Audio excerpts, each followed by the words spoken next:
The White Mamba. Nyokayam Pembe. He's the commander of the kids based out of Wala Yamasa. As you know, contract forces of Africa were stationed at that village. Anti-government forces hired CRS to bring kids there from around Africa for training.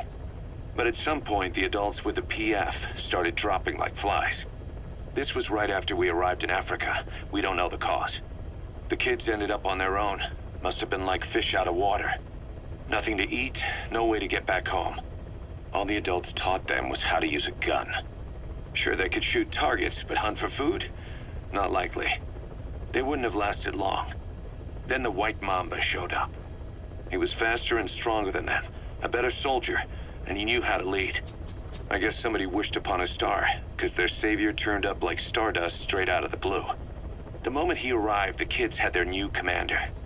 That was when they started attacking other villages. Word of the infamous White Mamba spread fast. But it isn't just his combat skills that got people talking. As you can tell from the name, he's the only light-skinned kid in the unit. Not to mention the blonde hair and the blue eyes. Not common in those parts. We have no idea where he came from or what he's experienced. The kid's a huge blank. But I'm sure you'll know him when you see him. One other thing. He's still a kid, so don't kill him. Be careful not to hit him with anything lethal. Not even a flesh wound. Our mission objective isn't just suppressing a bunch of militants. This is a DDR operation of the kids in that unit. DDR stands for disarmament, demobilization, and reintegration. Disarmament is obvious. We take their weapons off their hands. The demobilization part means dismantling their military organization to ensure they can't arm themselves again. To do that, you need to capture the unit's commander and have him order his men to disband. In this case, the commander is the White Mamba. There's nobody above him, so he's all we need to grab. Finally, reintegration.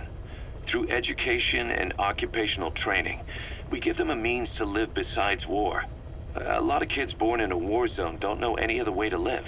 So before they find themselves back there, we teach them another skill. I'd like to establish this rehabilitation process at Mother Base.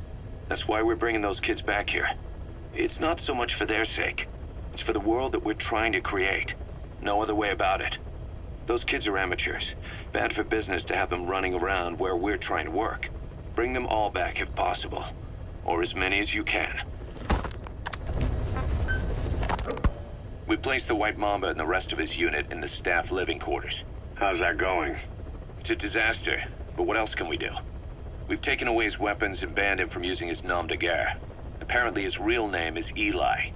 He must feel like we stripped him of his whole identity. We'll let things simmer down.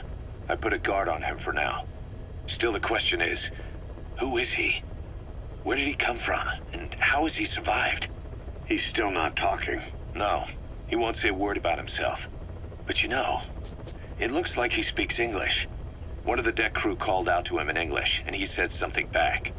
He just lost it all of a sudden, started mouthing off at the guy, in perfect English. He wasn't stringing together words he picked up somewhere. So English is his mother tongue?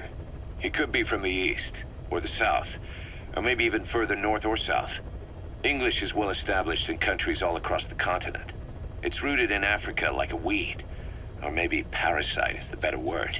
So just speaking English doesn't help us figure out where he comes from. Could even be from off-continent. Right. In any case, we'll keep an eye on him. If we learn anything else, I'll be sure to let you know.